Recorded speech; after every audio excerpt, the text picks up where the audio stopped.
रितेश पांडे ने अपनी बहन को रक्षाबंधन के शुभ अवसर पर दिए गाड़ी उपहार।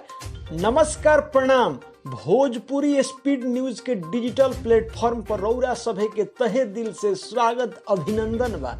जी हाँ, रक्षाबंधन हर्षो उल्लास के साथे बहुत बढ़िया से हंसी खुशी के साथे पूरा भारत में मनावल गई। जी हाँ, रक्षाबंधन के अवसर पर भोजपुरी के बहुत सुंदर सुपरस्टार गायक व अभिनेता रितेश पांडे जी के बारे में एगो खबर निकल के आ रहा बा कि रितेश पांडे जी यह रक्षाबंधन के शुभ अवसर पर अपना बहिन के, जी हाँ, अपना बहिन के 4 चक्का गाड़ी उपहार में देले बारन। जी हाँ भोजपुरिया जहान, तो आखिरकार कौन गाड़ी देले बारन, कैसे देले बारन, जी हाँ एकरा के खबर विस्तार से हम बताई। ओकरा से पहले एगो छोटा सा आग्रह करतनी कि रौरा सभे अगर अभी तक हमारा ये यूट्यूब चैनल यानी भोजपुरी स्पीड न्यूज के यूट्यूब चैनल के सब्सक्राइब नहीं कैले तो फटाफट सब्सक्राइब करी, बगल में बेल आइकन दबा दी यानी घंटी के निशान दबा दी।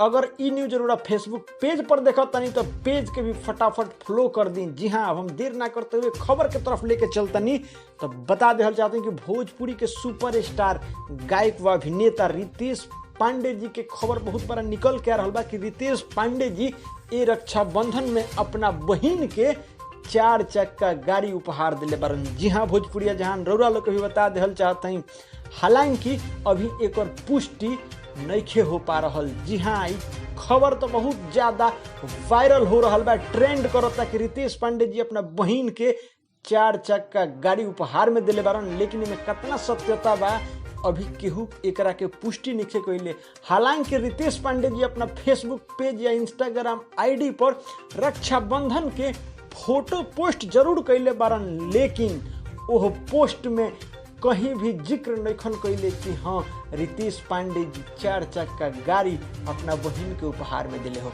जी हाँ भोजपुरी जहानी, बहुत बड़ा खबर निकल के रहा बता रहा बानी रउरा सभे के कि रितेश पांडे जी चाहे कोई भी उनकर फैन या कोई भी उनकर करीबी लोग ये अभी तक प्रूफ नहीं कैले कि रितेश पांडे जी अपना बहिन के 4 चक्का गाड़ी दिले बारन। ऐसा ही ताजा तरीन खबर न्यूज जाने सुने खातिर रौरा लोगिन भोजपुरी स्पीड न्यूज के यूट्यूब चैनल पर अपन प्यार आशीर्वाद बनाई, ताकि रौरा लोग के बीच सही हम ताजा तरीन खबर लेके आवल करें। आज जल्दी से जल्दी रौरा सभे 1000 सब्सक्राइबर और 1000 फेसबुक फॉलोवर पूरा करी, ताकि रौरा लोगिन के बीच हम फेस वीडियो लेके भी आवल करें। जी हाँ, लाइक करी, कमेंट में अपन राय जरूर रखी, शेयर करना ना भूलें। नमस्कार प्रणाम, जय हिंद, जय भोजपुरी।